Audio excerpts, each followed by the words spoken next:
Welcome back to another episode of the Jag Bros. It is a sad day, a disappointing time, and just awful feelings all around for Jag fans everywhere. What a letdown in Tennessee. We went to Nashville, or it didn't feel like we went to Nashville because the Tennessee Titans whooped our butt. They wanted it more for some reason. We'll get into that later. We just didn't seem to be the team that we used to be at the beginning of the season. And I'm almost glad we aren't going to the playoffs because that would have been an embarrassment. This team, it was time to get them off the field. They've lost whatever they had, and it's time to rebuild. And we'll get into that. But let's figure out why in the world this franchise just self-imploded towards the end of the season. How are you guys feeling? Sad, disappointing. Joey, this was an absolute train wreck.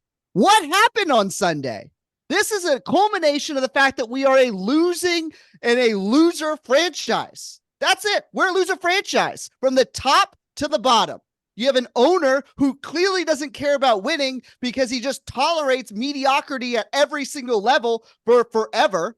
You have a GM that's too prideful to actually improve the team in the offseason. You have a coach who clearly is not getting through to his players because we look like we had no spark. In fact, it looked like Tennessee was the team that was trying to get in the playoffs on how hard they were playing. You have coordinators that struggle, and we'll talk about one of them here in a little bit. You have a quarterback that can't read the field, an offensive line that can't block, a defense that can't tackle, and all that adds up to a team that has dramatically underperformed based on their expectations. What was that? How do you lose that? It's a must-win game. You look across the NFL against all the other teams that had must-win games. Hey, did Pittsburgh win on Saturday? Yes. Did Houston win on Saturday? Yes. Yep. Did the Bucks win? Did the Saints win? The Seahawks, the Packers, the Bills? Everybody else that had a must-win won, except the Jaguars. No, the Jags played as if they were already in the playoffs. It looked like no one wanted to hit anyone. They're like, oh, let's just play it safe. No one get injured. It doesn't really matter about this game. What did the coaches do to get these players ready? It's just miserable staff. How in the world did every time that we were on national TV and the eyes were upon us, you let everything crumble? It is on your job to get everyone ready as a coach, and you aren't ready, and the excuses that they've had, oh my gosh. Because you're a loser franchise. Yeah, this is what it feels like. Hey, we're three brothers. We didn't even hit that up top because I think there's so much frustration, so much disappointment, but we are diehard Jaguars fans for a long time. And what it feels like right now, I think every Jaguars fan feels this way. If you've been a fan for a long time, is, well, we're back to the old Jaguars. We lose the big games. We don't make it happen. There was hype going into this season, and now all the national media, all of the Jaguars fans are feeling like, okay, well, we're back to where we typically are. Average, mediocre, with a ton of questions about the direction of this franchise. It feels like, Joey, you said it best, every big game, we just had massive disappointments, massive letdowns. This game was just what we've seen all season, a team that was broken, a team with a lot of problems, and a team that needs a lot of help if it's going to be anything next year. There were three plays that I thought perfectly encapsulated the game and, quite frankly, the entire season for Jacksonville. The first play, obviously, was the 4th and goal where you're on the 1 yard line. Here you have a center that's on his back. If you guys haven't seen it, go look at the replay.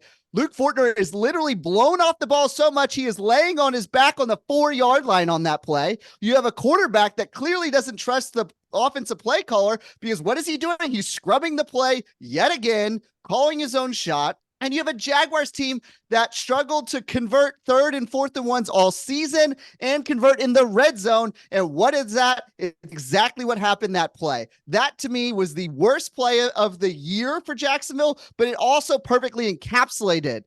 I blame that entire play on Trevor Lawrence. He did not tell his guards that he was going to do a QB sneak. That's why you see Brandon Sheriff pulling on a QB sneak. You just let 2 defensive tackles straight in when you pull. With a QB sneak, it's you, the center, and 2 guards, and you just push forward. And then you don't tell them, so they have no idea. And then we were actually getting somewhere with Tank Bigsby. Every handoff, he had 3 yards. He finally showed up for a game. You saw it on the kickoff returns. He ran hard. He didn't shy away from contact. He was playing like the Tank Bigsby we wanted to the entire season. But Trevor didn't trust him, so he didn't hand it off. He tried to do it himself. He didn't tell anyone he was doing it himself. That is entirely on Trevor Lawrence. But that's the problem with this team. This team had zero trust. It didn't function together. It simply was 22 players, offense, defense, that were playing for themselves. And you saw it all throughout the year. The team had a lack of heart. There was no hustle. Yes, I hated the 3rd one. I hated the 4th one. I've seen that play over and over and over again, being just inches away. But the reality is, too, you should have never been that close. You're playing the 5-11 Titans who don't care that much about this game. Yes, they wanted to beat us, but this is everything for us because by kickoff time, it was 100% win and you're in or lose and you're out. There was no other scenario. And we should not have gotten beat that bad offensively, defensively, across the board. We got bullied on defense. Derrick Henry had a, return to his glory days, running all over us. It was just a train wreck of a game, train wreck of a season. Jack, that's perfect. It brings me to my second play of the game for us, and that was a 3rd and 5 with 4.5 minutes to go. You mentioned there was no heart. You want to know who had the heart on the team? It was the Titans that day, because on 3rd and 5, they throw it to Kyle Phillips about 6 yards short of a first down. And what does he and the Tennessee Titans team do? They push our pile 7 yards to get a first down, continue to run clock. Another 2.5 minutes come off the field at a point where you have to make the stop. What are we doing? That's the play I was literally just about to bring up. That was the most indicative thing that I've ever seen on how zero heart this team had. You saw Jaguars standing around just being like, oh, he'll bring him down. But you see the Tennessee Titans, they're like, oh, my teammate's getting tackled. Let me go push him forward, do my job, do the extra effort, and get him across that first down. You didn't see a single Jaguar being like, oh, I should go clean his clock and help rip the ball out or make that spark that defense needed. But no one wanted to do it. Everyone just stood around waiting for someone else to do it instead of being like, it's on me to do it. And it was disgusting to watch. It's disgusting that the coaches aren't coaching. Hey, it is your job to go do it and do it as a team. It was a very looking like individual team this year, and it's just terrible. Brings me to my third play. The third play of the game was 4th and 2. There's about 1 minute and 45 seconds left. Trevor, at this point, this is the season. If you miss it, it's over. You have no more timeouts. They can knee out the ball. What do? Trevor stares down a receiver yet again, not making his progressions, only throwing it to the outside yet again. And oh, by the way, if you actually look at the whole all 22, you can see just about every single other receiver is open. Most of them in the middle of the field, which were allergic to throwing the ball over. And so here we are, a quarterback, you're only down 1 score. In the NFL, if Josh Allen has the ball, if Mahomes has the ball, if some of these other quarterbacks that you're trying to fancy yourself as has the ball in the 4th quarter, you actually trust more often than not that they're going to be able to score. Not only that, but you should at least be able to get a first down on the last drive of your season. That was old Trevor. He had come back. He said, welcome back. The man who, I don't know if y'all remember, he used to be the most unclutch quarterback ever. We would have the ball. It was the last drive and a chance to either tie or win. And what would he do on the first play of the drive? Throw an interception, fumble it away. Well, guess what? He couldn't even get a first down. Welcome back, Trevor. Hopefully this isn't the real you, because that was atrocious. You're locking in on one specific person. Your fundamentals are gone. You look just like a miserable quarterback. CJ Beathard plays better than you right now. And what are you going to do this offseason to go change everyone's mind? Because I will guarantee you're not a top 10 quarterback anymore. You're not even a top 15 quarterback anymore, Trevor. You got to go fix it, and you got to do it now. Another sign of, look, the reality is you probably had 3 or 4 reoccurring problems, especially on offense, that happened all season. And even when we were winning, Trevor Lawrence was struggling to make big plays on third down, and he struggled with turnovers, especially in the second half of the season, was just turning the ball over left and right. A lot of also turnovers on down. I think we had almost 20 missed fourth downs throughout this season. So if you added those in, you're talking about a season where you have almost 50 turnovers on offense. It's crazy. The offense was broken, which I know we'll get into too. But again, this was a game that you needed to win, and every problem that you've had all season showed up in a monster way. And the Tennessee Titans looked amazing, but I really don't think it was the Titans. I just think that's how bad we are, because, we were feeling good after the Panthers win, shutting them out, but they get shut out again the next week. The Panthers were just horrible, and we're right there playing at the bottom of the league football the last month and a half, when you should have been playing your best football. Talked about it all season. The thing that's been killing us is the fact that we get inside the opponent's territory. We come away not with field goals, because at that point, that would be a pleasant surprise. We come away with 0 points. Yet again, 4 more times were we inside the Titans' territory, we come away with 0 points, whether that's because we're turning over the ball or whether it's a turnover on downs, which essentially acts as the same way. Because guess what? On the flip side, we don't see other teams against us go inside the red zone, go inside our side of the field and come away with 0 points as frequently as we do with Jackson. That was my key to the game, was for the offense to score every time in field goal range, because it had been such a problem. And y'all want to know what the Jaguars hit on our offense and defensive keys in this game? 0 for 6. Yep, 0 for 6. We're giving you the playbook. We're telling you how to win the game, and nobody's listening. You also see, we talk about players trying to push too much. Doug Peterson is also trying to push too much. If he just kicked field goals the times that he went for it on fourth down, I understand, you're on like the 1 yard line, you don't want to kick a field goal, but just say if he did, you kick 2 field goals right there, you get 6 points, and then on that last drive, all we would have needed was another field goal to win the game.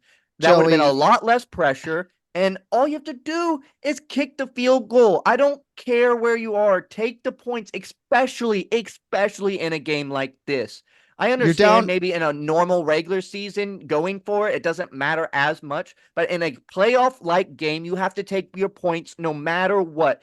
Always take the points, because you never know when you're going to need those points. The turnover on downs were in the second half when you're already down 15 points. So you have to score. So I have no problem with them deciding to go for it. No, you don't. You don't. Yes, because you do. if you You're kick the field goal, all you need is 2 touchdowns to win. Because if you don't if you don't get it, then you're 15 points. That means you have to do 2 touchdowns and an 2-point conversion. And you think that this team, how bad it is on short down type plays, that it's going to get a 2-point conversion? There's no way this team gets a 2-point conversion. Tell you that. It would have been a 51-yard field goal, which we've already seen McManus miss plenty of those. You're down 15 points, and mathematically, with the amount of time you had left in the game, you probably only are going to get 2 to 3 other more possessions. So you have to score. And so I really have no problem with it. Like, you think they're going to kick the field goal on the 1 yard line or the 2 yard line because maybe we'll get the ball back? The way we've been stopping Derrick Henry all day, there's a decent chance we don't even see the ball again. And guess so what? If we had kicked that field goal and gotten a touchdown, then we would be winning. We would have won. It doesn't even matter, because we couldn't even get a first down on this magical last drive that you're saying that we would just need a field goal at that. So completely disagree with that take. Otherwise, I'm on board with torching everything. Maybe a little bit less this game, but it was a huge problem for us in the season. Doug Peterson was hyper aggressive, which led to Trevor Lawrence being very aggressive, which led him to leading the league in turnovers, even though he didn't play every game.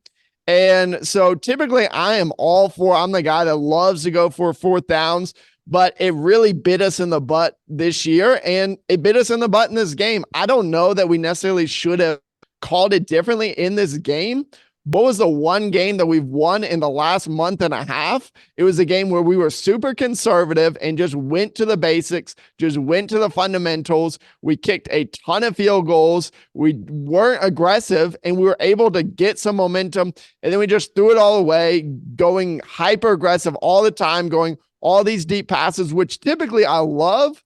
But if you are struggling that much, you just got to get the basics back, and the basics killed us. Offense, defense, couldn't tackle, couldn't make plays, couldn't make third downs, couldn't stop them on third down. And look, I agree with you, Joey, on this. I'm glad we're not making the playoffs because we needed to make changes, which I know we'll get into in a bit, but that's the big news, of course, is that this team has at least made a few changes. So here's a question before we zoom out even further. Was this the worst regular season game in Jaguars history? It wasn't the worst that a team has played, but it's the worst in the fact that it concluded in the biggest collapse in the franchise history. Yeah, I've got a hot take on this one. I don't know if it was most disappointing game or not, but I'm going to go out and say that the 2023 season was the most disappointing for the Jaguars in franchise history because of the expectations going in. We're coming off a 9-8 season where we have that miraculous playoff win at home against the Chargers. We actually play pretty well against the Chiefs in Kansas City. We get Calvin Ridley. We have all this hype. Trevor Lawrence is going to take the next jump. He's going to be a top 5. Look, hey, I was the one who said, and I'll just own it. I said Trevor Lawrence is going to be a dark horse MVP candidate this year, and that could not be further from the truth. And so I think this was the most disappointing season because you're sitting after week 12 with that bye week. You are 8-3. You're first place in the AFC, and you have between 97 to 99% chance of making the playoffs, and somehow you completely miss it. And hey, if you zoom out even farther, the Houston Texans look like the team of the AFC South for years and years to come with a really bright future, and all the Jags have is a ton of question marks. I'll give you an easy answer. It, of course, was the worst, most disappointing game in Jaguars history. I was sitting watching the game with several of my friends. Turn over to my buddy Andy, and I say, hey, I don't think ever in Jacksonville history have we had a situation where we're win and get in and we've lost. Because we're almost always horrible with a 3 or 4 win team, or we're finding a way to get in the playoffs. There's one time back in the late 2000s that we actually had a chance, but we blew it the few weeks before. And so we needed a bunch of help in order to that happen. I think this was the first time in our franchise's history where we had a win and get in situation and we lost. And that was, to me, the biggest disappointing thing is you go from 8-3 to 9-8. You go from a 99% chance of making the playoffs to sitting home. And it was borderline shocking. I think everybody just assumed, hey, with a quarterback like Trevor and a team like this, you're going to at least have a chance. And what do? You let the team that had the worst or second worst record in the entire NFL the season before become the new division champions. And oh, by the way, he might be younger. They might even have a better coach than us too. Yes, the Houston Texans have become pretty much what the Jaguars were last year. We're rebuilding, and they rebuilt really fast and really well. They got a very good new young quarterback, new young great coach, and they're the new stars, and we are now the Titans. So hopefully we don't do what the Titans did this year. As a lot of people may know, the Titans have fired Mike Vrabel. But let's go ahead and get into the horrible part of the game. And the reason why we lost the game, our defense. Yeah, the defense let us down tremendously. To give up 28 points and points so quick. We found ourselves in a hole early. And look, we've said this probably 100 times. This is one of the most quoted Jaguar stats. And we finished it to the T. What was our record leading at half? It was 9-0. What was our record losing at half? It was 0-8. You knew we had to start fast, and our defense crumbled early, got ran all over. Not just Derrick Henry. Spears is running all over us. Tannehill didn't even have a good game because no one had to tackle. He didn't really have to do anything. All he had to do was just get the ball to somebody, and they would run for 8, 10, 15, or 50 yards. And so it was a disaster on defense. And look, I don't know how much in depth y'all want to get into it, because the reality is I think there's going to be a lot of guys on this Jaguars defense not starting. And we're going to talk about coaching a little later in the podcast. But of course, almost all the coaching staff defensively is gone too.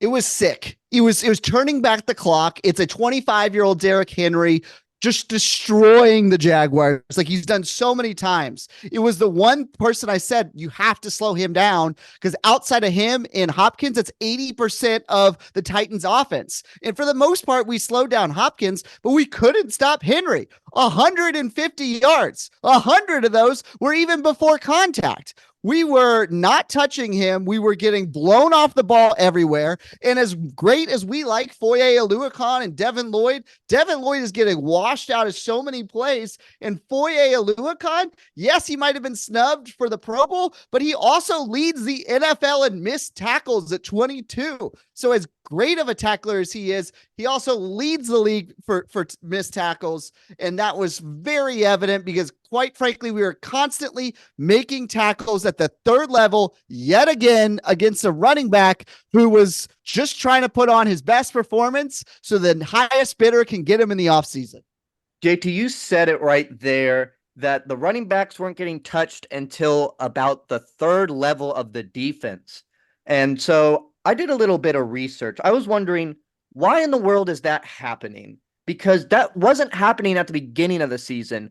We were a pretty good, if not great, rush defense. We were stopping people from the run. We were making them one-dimensional and making them throw it so much. What in the world changed? And I actually found something that no one's talked about, and it's a big bombshell, and I'm dropping it here first. What if I told you there is one player that's connected to 5 losses? Every time he started, we lost. And every time he started, we gave up the most amount of rush yards. Do you think you know who that is? Devon Hamilton has to be. Correct. Devon Hamilton started only awful. 5 games. And you want to know those 5 games? They were the 49ers game, which we gave up 144 yards.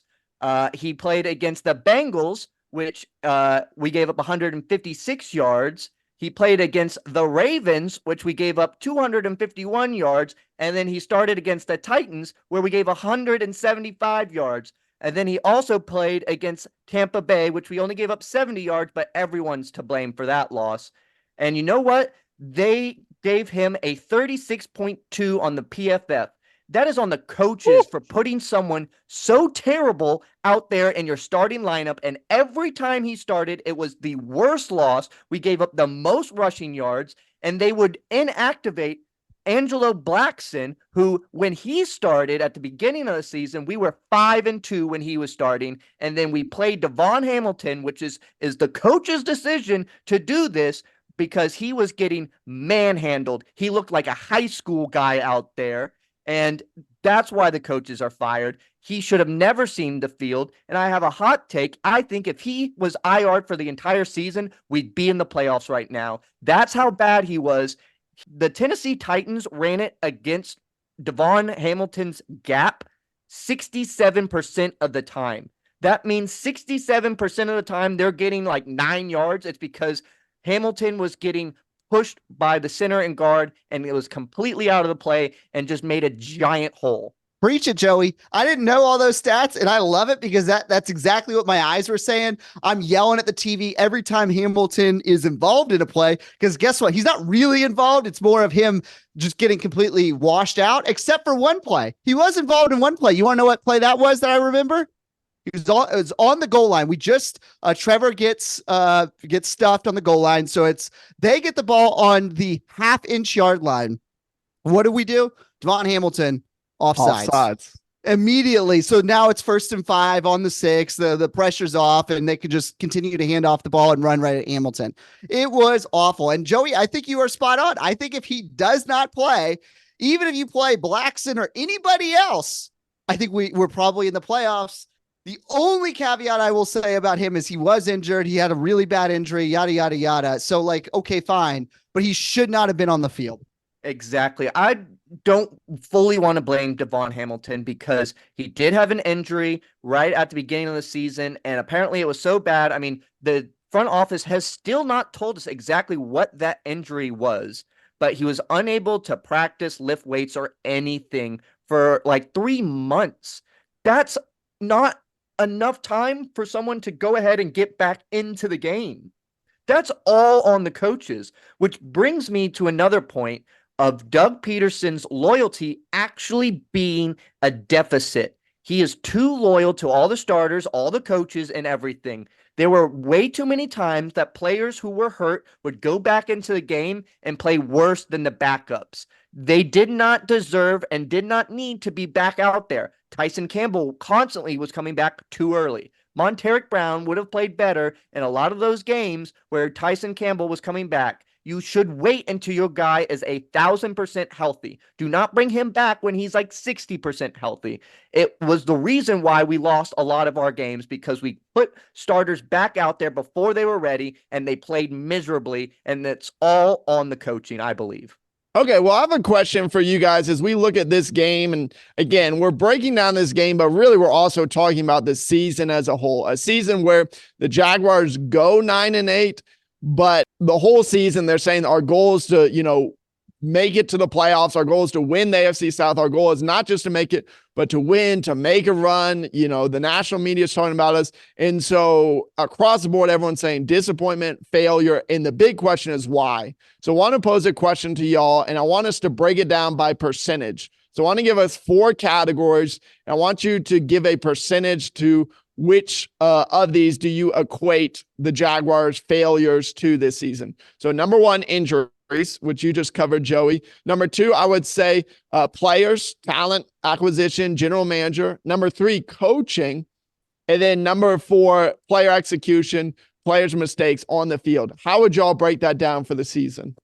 I think this is the most frustrating part of the entire Jaguars situation now, because I could make an argument it's pretty even across all 4 categories. Every single one of those categories had strengths. All of them had weaknesses, and almost all of those weaknesses were at least somewhat addressable. So let's start. You have 25% on injuries. Yes, you had your quarterback hurt. Yes, you had your offensive line hurt. You had receivers hurt, but we made no moves outside of the Ezra Cleveland signing to actually compete with those things. Okay, go take a shot at getting a receiver off the street. Go do something. Or you know what? If Tim Jones has done nothing all season, just bench him and play literally anybody else. We were supposedly 7 or 8 wide receivers deep at the beginning of the season. Then you look at coaching.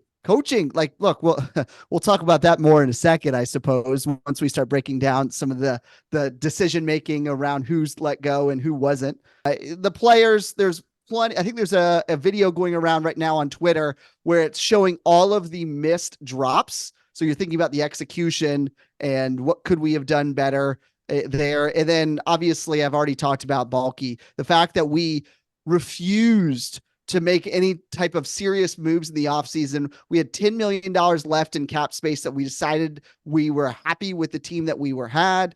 Look at the best teams in the NFL. They are never satisfied. They're always trying to make moves. The Eagles did this, getting Swift. The Eagles did this, getting several other players, getting A.J. Brown when they already had a good roster. And then look at the 49ers. They already were one of the top 3 run offenses, and then they went and got Christian McCaffrey. On defense, they were already the best team in the league, and then they go add another pass rusher. Those multiple teams pass rushers. Exactly. Those teams that are satisfied with where they are at are falling behind. Very, very rarely can you just keep your roster the exact same with everything and you actually see improvement. It's almost like you're in a current, and if you're not getting better and if you're not adding to the roster, you're going backwards. Yes, will take start off with my percentage. I gave 30% to the GM for the mistakes. He made a bet last year that the team was better than I think it was. I don't think we actually arrived last year. We were riding high on emotions. We had a bunch of comeback victories. And when you just get hot like that, it covers up a lot of mistakes. And players are playing above their actual like ceilings, and he thought that that was obtainable and sustainable. But the problem was it wasn't sustainable. We had a comeback and come to Jesus moment.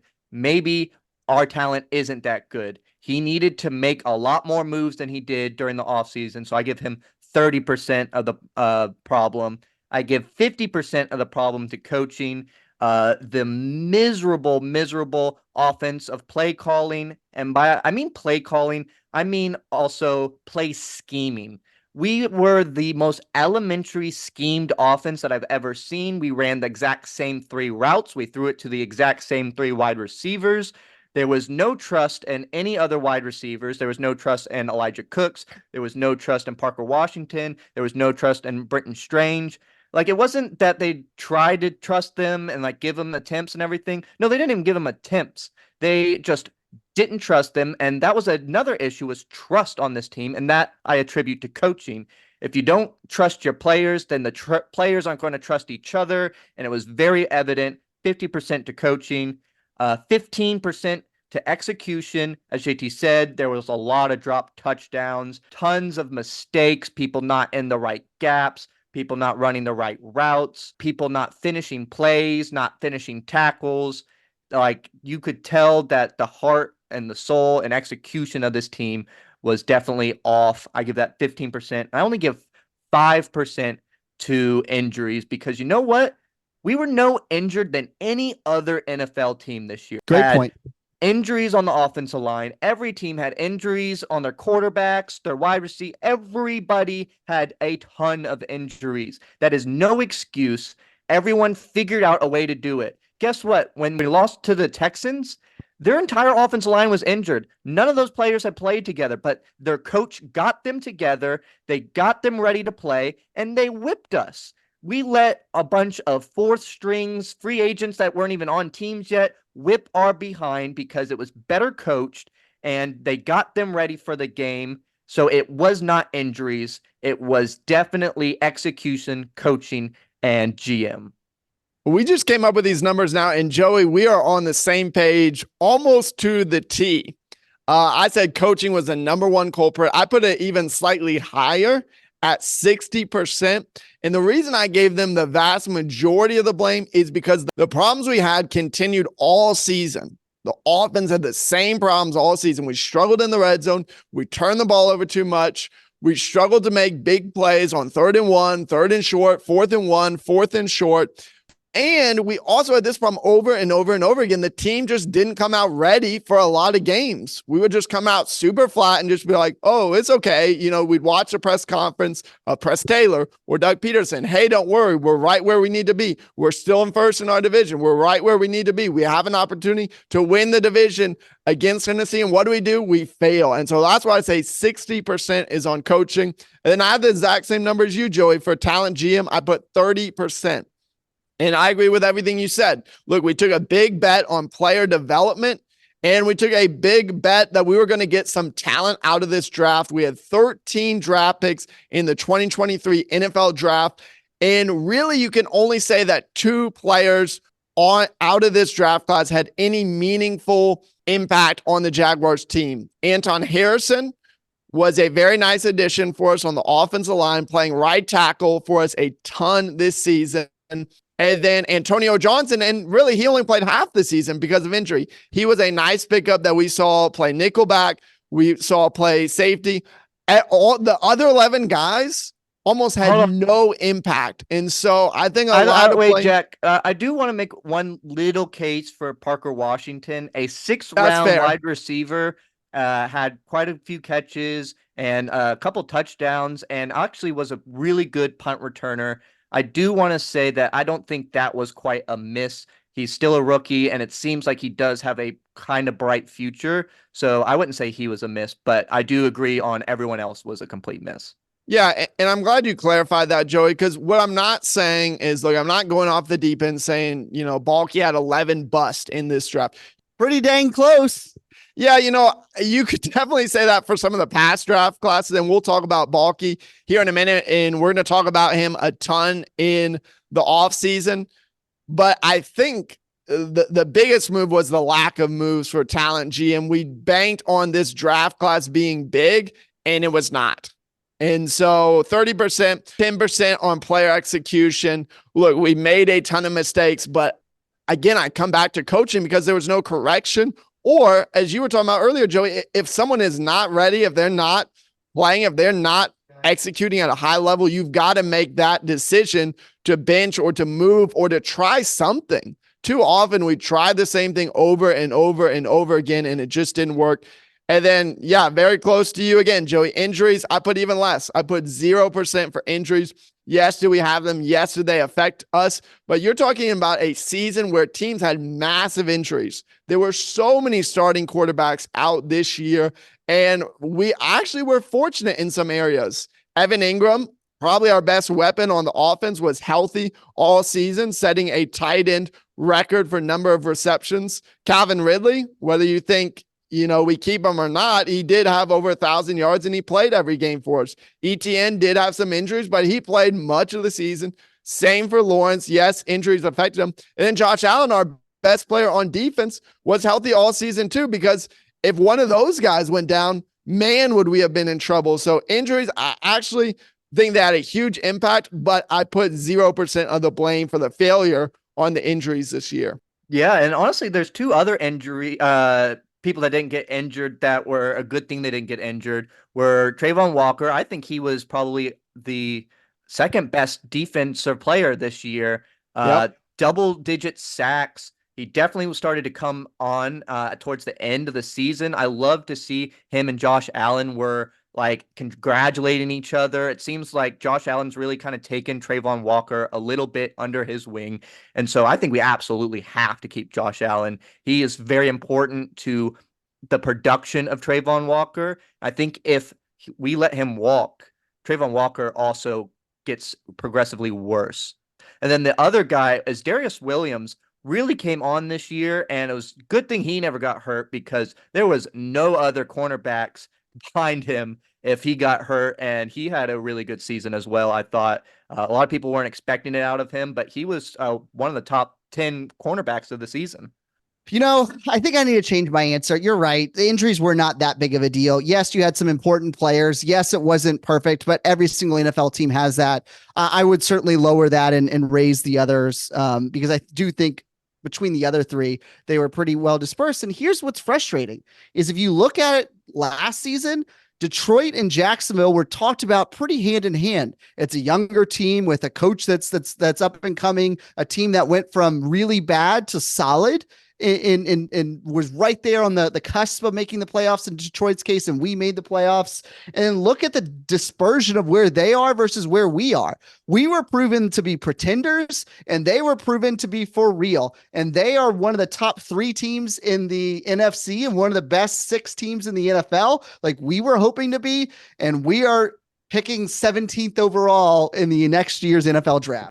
JT, you said it right there with the Lions. I thought about this throughout the season because we whipped the Lions' tails in preseason. We heard about how we did so well in our joint practices. We crushed them in the preseason game. It looked really good. Like our number 1 starters going up against them in practice, it looked like we're kind of head and head, and yet we were actually like a rung above them.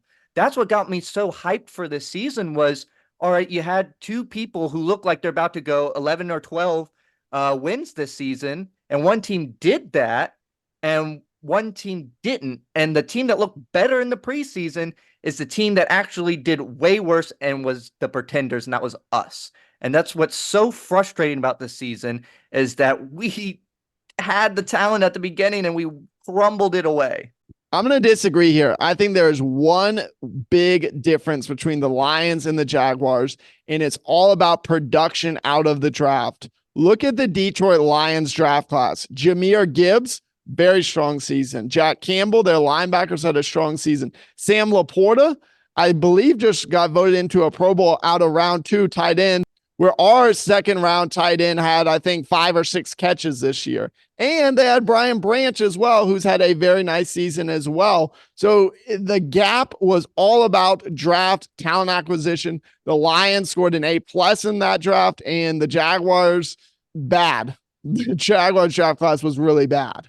They also spent money like crazy in free agency. They added Alex Anzalone. They added places all across the entire defense to make that better because they knew they were not quite good enough. So exactly, they took from a front office perspective, they took the steps both in the draft and in free agency to become better because they were not satisfied with where they're at. And lo and behold, they are going to be playing on Sunday and we are not. 100% JT. Well, as we wrap a bow on this season for the Jaguars, and we're going to talk about some more stuff, but looking back, let's grade the Jaguars. Let's grade their 2023-2024 NFL season.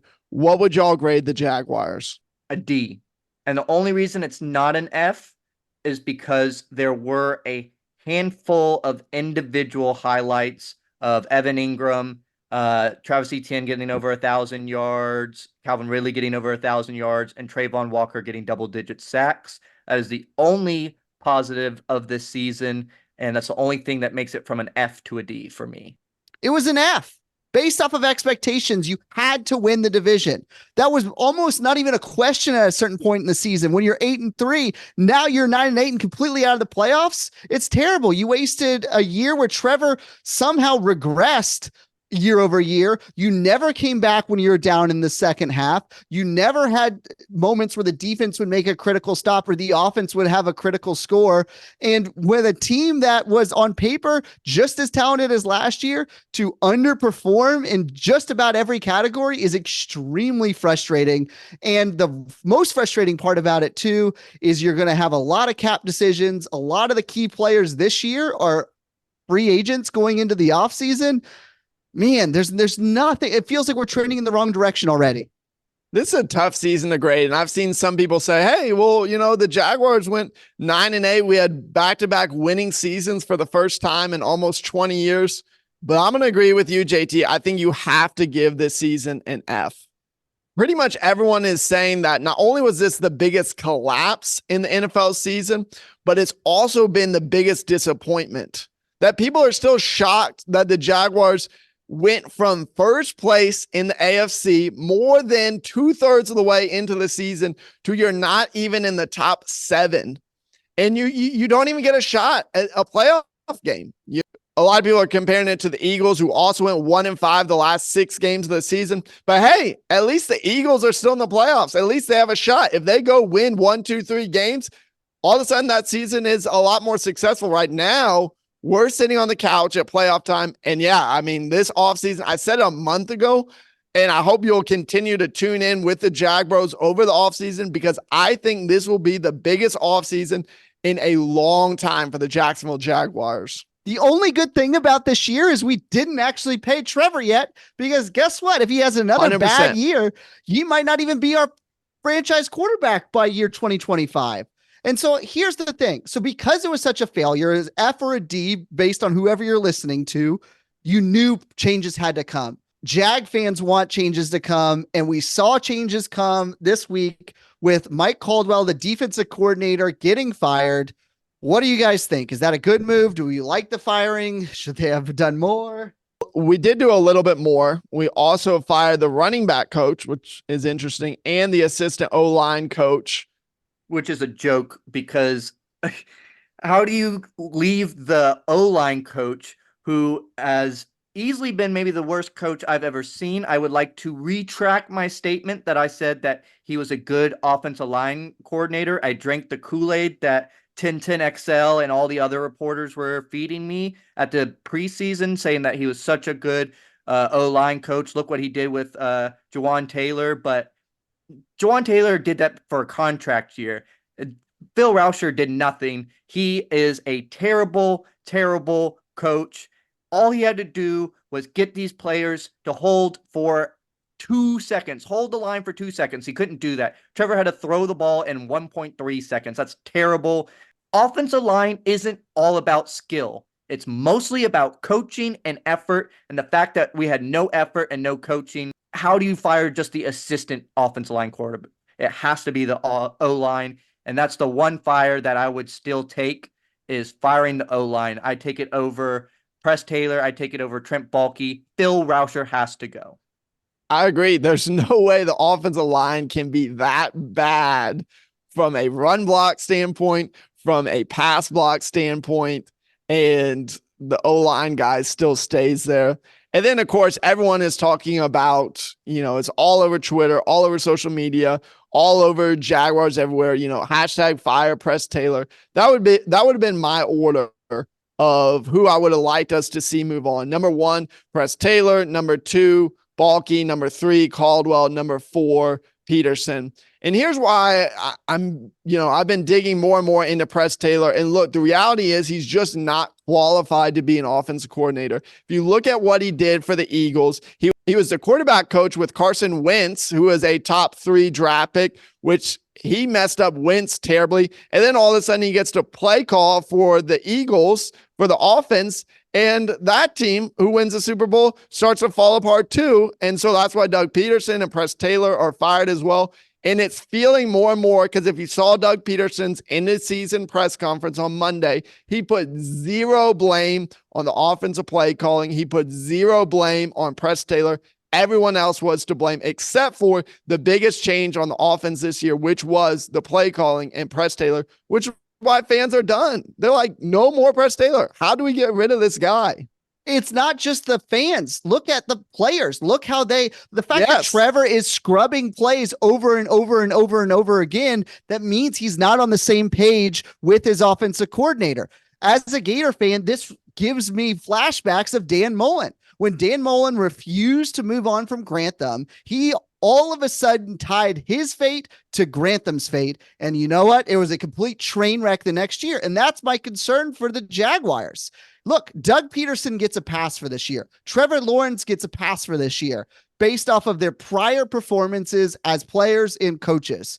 Guess what? They no longer get a pass in 2024. If this type of season happens again, it's not going to be Press Taylor who's fired. It's going to be Doug Peterson who's fired, which in retrospect will also be Press Taylor. Look at the Bills. They fire their OC in the middle of the year. They turn it around from looking like they are all out of sorts despite having good weapons to winning five in the last 6 games, including against very good competition. Miami, and they won their Dallas. division somehow. After going 6-6, they won their division after changing their OC. Exactly. And they're the second seed.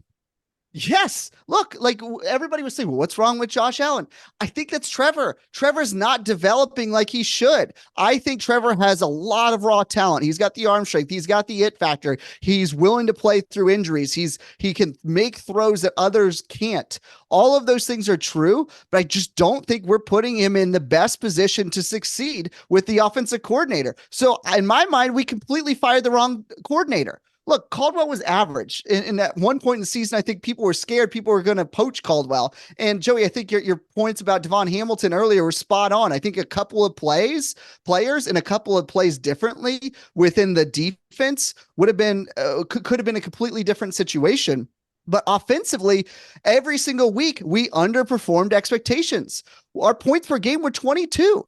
Go back to the Lions. I don't think the Lions are that much more talented than the Jags offensively, and they're scoring almost 6 more points a game. That's almost a touchdown more. What are we doing? And then when we get to like the critical possessions, the critical downs, and the critical spots in the field, we throw up on ourselves time and time again. Our 3rd and 1 play call against the Titans is a rollout that we've seen Trevor do, I don't know, a dozen times. Guess how many times it's worked? 0. It never works. And I'm pretty sure Calvin really only knows one route, according to Press Taylor, and that's a 12-yard comebacker to the outside. Like, it's so frustrating seeing what we've done with this offense. And the fact that Doug is continuing to protect him makes 0 sense to me. You can tell I'm frustrated. It's ridiculous. It is ridiculous. And if there's a real, true investigative journalist that listens to our podcast, I want you to really dig into the relationship between Doug and Press. I'm not going to get into any conspiracy theories or anything. He protected him and got himself fired at the Eagles. It was all because of Press Taylor, and it's about to happen here at Jacksonville, and he still won't change or even put any blame on him. Even when he is going up to bat for Press Taylor in his last conference, he makes it sound like Press Taylor is not qualified for this job. Let me read you Doug Peterson's words. I thought it went good. It could be better. Yeah, it can be better. I think at times when you struggle offensively like we did, I don't care who is calling plays. How can you say that as a coach? I don't care who's calling plays. And then next he says, you might as well look at the thing with your eyes closed and just pick a play. A competent OC, it does matter who calls the plays. It isn't just closing your eyes and picking a play. You know who it doesn't matter if they're calling the plays and they might as well just close their eyes and pick a play. Someone who is not qualified for the job, someone who you just pick off the street, then yes, it doesn't matter who's calling the plays because you just picked him off the street. And yeah, you might as well close your eyes because he doesn't know what he's doing. But a competent OC does know what he's doing. He knows what plays to pick and what situations. He knows why he's picking that play, and he can show you the percentage of the times that it is right because he actually does some research and he knows what he's doing. Press Taylor doesn't know what he's doing. It's a very simplistic offense. It looks like it was drawn by an elementary student with his crayons. He doesn't know how to pick plays. He's picking them with his eyes closed, apparently. He doesn't know situational football. He has to have Trevor scrub the play because obviously the play he called is so egregious that Trevor has to scrub it. And all these players don't know the play that he called. And it's just an absolute mess because you have someone who should never even have a job calling plays for your offense that's supposed to be a high-powered NFL offense that you're spending millions to costly billions of dollars. Everyone is cheering for this team. You're trying to make a $2 billion stadium. You have to get rid of Press Taylor. And Doug Peterson is saying it in his press conference. What do you mean? Might as well pick the plays with your eyes closed. How can you say that? And just to pile on, Joey, you and I have talked about this multiple times. Trevor is best when it's a fast-paced, no huddle type offense. I think Jaguars might be the slowest offense in the entire league.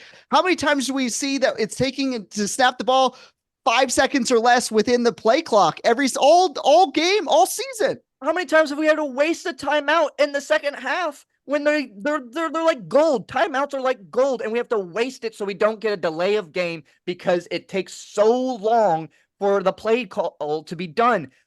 Yeah, the public enemy number one for Jaguars fans right now is Press Taylor. And look, I'm never a person that wants to attack another individual. So I'm not saying I wish anything bad on Press Taylor, but it is so clear that he's underqualified. I don't think he's even qualified to be a quarterback coach, as evidence when he was quarterback coach for the Eagles. We keep giving him more and more authority in the offense, more and more play calling, even though he's done worse and worse. And Joey, you called this out on Twitter. You know, they were tweeting all the different interceptions, which we almost led the league in, and all of our turnovers.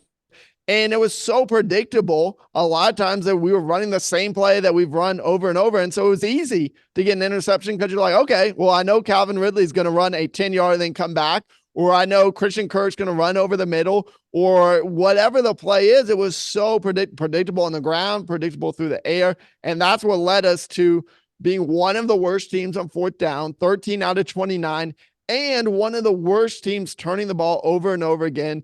And hey, here's the sad news. Again, we're recording this Wednesday, January 10th. It's looking like it's not going to happen. I think most of the major moves are done for the Jaguars coaching staff. I think Shad Khan talked to Trent and Doug and said somebody's head has to roll for the disaster of the season. And if you guys can't decide, it's going to be one of you. And it was not going to be Press because of Doug's relationship with Press Taylor. And so it had to be Mike Caldwell. Look, Mike Caldwell was fine. He's a young defensive coordinator. I think at times he was good. And you just look at the teams we played against. How many times did we see the opposing offense get extremely frustrated with how our defense played? And then you turn that around, and how many defenses did you see get frustrated by our offense? Zero. Exactly. And so like, that's what's extremely frustrating is I think we fired the wrong coordinator. Yes, I mean it's glaringly obvious. The problems with the defense towards the end of the season, it was Player more personnel. player, exactly. Yes. Player and talent, and not really a little bit maybe scheme, but not egregiously the scheme of the defense. It was glaringly obvious on offense that it wasn't the talent. You had the talent, but it was the scheme that was so bad.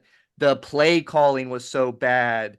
The miscommunication, the coaching was so bad. And look, I loved Coughlin. He was one of my favorite coaches. He obviously won Super Bowls. When he came back here, it didn't fit. And that's because the message wasn't getting through. My concern about Doug, I think he's a great communicator. I think he's a great coach. He certainly got through to them last year. But now looking at this 2023 season, I don't know if it's because everybody else can see there's problems with press and or what, but it's pretty clear his message is not getting through to them. The players played tight all year. They were not playing inspired all year. And there was never a belief that if we went down by 3 points at times, it felt like the game was over, despite the fact that we should have a pretty high powered offense and a quarterback who everywhere else in his career has done well. And if you just can't fire Press Taylor, fine. But there's only one way to make it better. And that's if you take over the play calls, make him OC only in name, go hire a good quarterback coach or a play call coach like you had with Jim Bob Cooter and just run it like you did the first year. Leave Press just kind of on the sidelines. He can look over the top and he can tell you something in your ear and you can disregard it because it's from Press Taylor and then you just take over. I don't need him having any responsibility. You can keep him on there, pay him like you're his son, which somehow your son is on this team. Nepotism, big time. He doesn't deserve to be on this team. He's taking a spot, but whatever. He never was actually really on the active roster or starting, so I'm not going to make a big deal of it. Just make him an OC in name. That's the only way that you can keep him. If not, you got to fire him. All right. Well, we are just 3 days into the Jaguars offseason. I told you it's going to be a big offseason. We are already fired up about certain moves and lack of moves. And I'm telling you, there are going to be a lot of moves, some that we're going to love, some that we're going to hate. And we want you to follow the Jaguars. We want you to follow the Jag Bros throughout this offseason. We're going to continue to upload episodes. And in our next episode, we'll give you the update on how often over the course of the off season. But we're also going to post content on Twitter. So hope you'll connect and follow with us there. That's where we're going to engage the most often. But we're also dropping more and more content on our YouTube channel as well for those who are looking forward to the NFL draft or free agency, stuff like that. We're probably going to hit that on YouTube before we hit that on the podcast. But again, it's going to be a huge offseason, a massive disappointment for the 2023 season, but we are thankful and grateful for you, the Jaguars fans, the Jaguars faithful. We're crazy because we keep coming back for more and more, but we do love our team. We do love Duval. We love the Jaguars, and we still hope the best even when everything around us is the worst. And so I hope you'll I hope you'll subscribe. Before we go, we did have one new 5-star review. It's actually from a Steelers fan. So Jaguars fans, please give us 5-star reviews because this is not fun to read on air. But we promise, hey, if you give us 5 stars, we'll read it on air. Said, great show and go Steelers. How about those little yellow towels? So let's get Jaguars fans dropping 5-star reviews instead of Steelers fans. But we're going to wrap up here for the 2023 season. We're going to be back with you a ton in the off season. One more time from the Jag Bros, a Duval, but this time something else. Boo! Ball.